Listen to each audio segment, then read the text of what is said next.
Ba kiro-kiro, sanak muaro paneh TV? Teknologi tepat guna dan mekanisasi pertanian. Kini, pertanian indak bisa lai sakadar menggantuangkan tanah gomanose.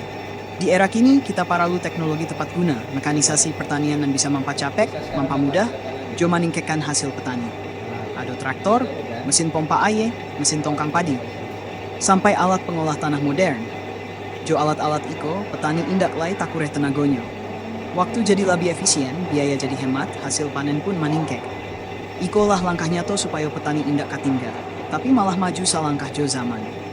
Mekanisasi pertanian bukan sakadar alat, tapi jalan menuju kemandirian pangan jo kesejahteraan petani.